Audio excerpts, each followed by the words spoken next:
Hello everyone, good morning. সকলে কেমন আছো? আজকে আবারও চলে এসেছি নতুন আরও একটি ব্লগ নিয়ে। তো আশা করছি তোমরা সকলেই আমার পুরো ব্লগটার সঙ্গে থাকবে।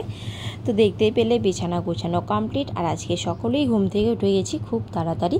তো ওয়েদারটা দেখতেই পাচ্ছ অনেকটাই খারাপ। তো সকালবেলা উঠে আমি কাজকর্ম কমপ্লিট করে এদিকে চলে এসেছি মামকে মা বাবাকে খেতে দেওয়ার জন্য, কারণ ওরা সকালবেলা উঠে গেছে। তো ওদের জন্য চা করে নিচ্ছি। তো আমি এখনই খাবো না, আমি আরও কিছু কাজ বাকি আছে সেগুলি কমপ্লিট করে পরে খাওয়া দাওয়াটা করে নেব। তো এই যে দেখো দুজনের জন্য চা বানিয়ে নিলাম, সঙ্গে দিয়ে দিলাম বিস্কিট। আর এই বিস্কিটটা মা বাবা খেতে খুব ভালোবাসে। তো আমার আর মামের একদমই পছন্দের নয়, তবুও খেতে হয়। তো এই যে এখন চা ঢেলে নিচ্ছি কাপে, দুজনের জন্য 2 কাপই করলাম। তো চলো এখন চাটা দিয়ে আসছি। তো এই দেখো দুজনে বসে আছে, একজনে মোবাইল দেখছে আর একজনে দেখছে টিভি। তো ওয়েদারটা আরও মেঘলা করে ফেলেছে, মনে হচ্ছে এখনই বৃষ্টি হবে। আর এদিকে চা খাওয়া দাওয়া কমপ্লিট করে মাম চলে যাচ্ছে বাজারে। মাম বাজারে যেতে খুব ভালোবাসে, বাজার করে নিয়ে আসবে ওর মন পছন্দের জিনিস। তো দেখো রেনকোট পরে যাচ্ছে, কারণ বললাম না বাইরে হালকা হালকা বৃষ্টি হচ্ছে, তার জন্য মাম কিন্তু রেনকোট পরে নিল। তো এদিকে ওরা চলে যাচ্ছে বাজারে, আমি বাকি কাজকর্মগুলি কমপ্লিট করে এদিকে ওরা বাজার থেকে চলে এসেছে। নিয়ে এসেছে মাছের মাথা, আর এদিকে দেখো পাঙ্গাস মাছ নিয়ে এসেছে। তো মাছের মাথাটা প্রথমে কড়াইতে দিয়ে নিচ্ছি। তো মাছের মাথাটা করব পুঁই শাক দিয়ে, আর মাছটা আজকে একদম মাংসের মতো করে করব। তো চলো পুরো ব্লগটার সঙ্গে থাকো, দেখতে থাকো কিভাবে কি রান্নাবান্না হচ্ছে আজকে। তো মাছের মাথাগুলি ভাজা কমপ্লিট, আর এতে আমি দেখো পুঁই শাকগুলি দিয়ে দিলাম, মিষ্টি কুমড়ো, পুঁই শাক, আরও দু রকমের সবজি আছে।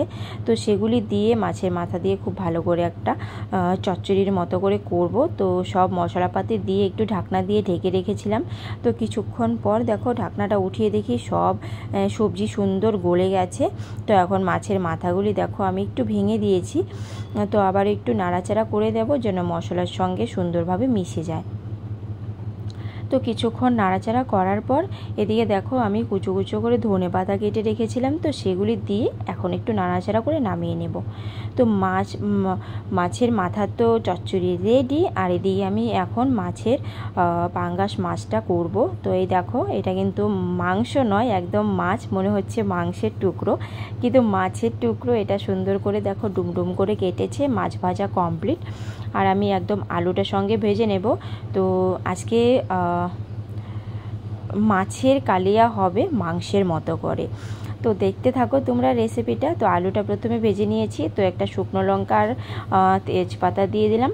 তো এদিকে মশলাপাতি সব দিয়ে দিচ্ছি, আর এখানে হলুদ, জিরে, লঙ্কা বাটা, আদা বাটা, রসুন বাটা সব কিছু কিন্তু আছে। মাংসতে যা যা উপকরণ দেওয়া হয় সব কিছু রয়েছে।